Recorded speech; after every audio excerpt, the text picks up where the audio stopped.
La femme a éteint la lumière, prête à quitter le travail. Mais quelque chose semblait être apparu devant elle. Pensant avoir une hallucination, elle s'est empressée de rallumer pour vérifier. Mais il n'y avait rien à la porte. Quand elle a éteint à nouveau, la silhouette est réapparue. La femme a allumé et éteint plusieurs fois, jusqu'à être sûre que ce n'était pas une illusion. Morte de peur, elle a pris ses jambes à son cou. Arrivée au bureau, elle a expliqué la situation à Paul. Mais Paul était au téléphone, et n'a pas prêté attention à ce qu'elle racontait. Peu après, Paul est allé vérifier la marchandise à l'entrepôt. Il avait déjà oublié l'avertissement de la femme. Quand il a réalisé que quelque chose clochait, l'ombre noire l'avait déjà dans son viseur. Paul a fait volte-face et s'est enfui. Mais dans sa précipitation,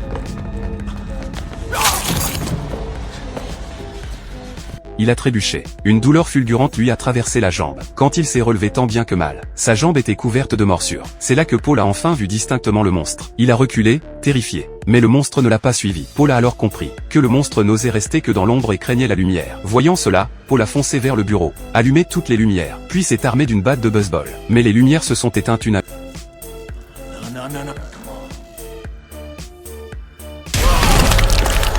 une. Après la mort de Paul, des événements étranges ont commencé chez lui. Son fils Martin voyait souvent sa mère parler toute seule au milieu de la nuit, et a même vu que quelqu'un d'autre était dans la chambre de maman. Terrifié, Martin a couru dans sa chambre. Il n'a pas osé dormir et est resté éveillé jusqu'à l'aube. Le lendemain, Martin s'est précipité au centre pour enfants, et a demandé au personnel de trouver sa demi-sœur. Il n'osait plus rentrer chez lui, et voulait emménager avec sa sœur Becca. Au début, Becca a insisté pour le ramener à la maison, jusqu'à ce que Martin lui raconte que maman avait récemment une nouvelle amie nommée Diana, qui se cachait toujours dans le noir et était très effrayante. En entendant ce nom, Becca s'est figée, car elle avait déjà vu ce nom dans son enfance. À l'époque, elle dessinait seule à la maison. Soudain, son dessin lui a été arraché par quelque chose. Quand elle l'a retrouvé dans le placard, le nom de Diana était apparu dessus, et papa avait été gribouillé. Après ça, papa a mystérieusement disparu. Becca était un peu inquiète. Elle craignait que Diana ne s'en prenne à son petit frère. Alors elle a proposé à son frère d'emménager avec elle. La nuit, la sœur a été réveillée en sursaut par un bruit bizarre. Elle a cru que c'était son frère. Mais quand le néon à l'extérieur s'est allumé, il n'y avait personne à la porte. La seconde d'après, le néon s'est éteint.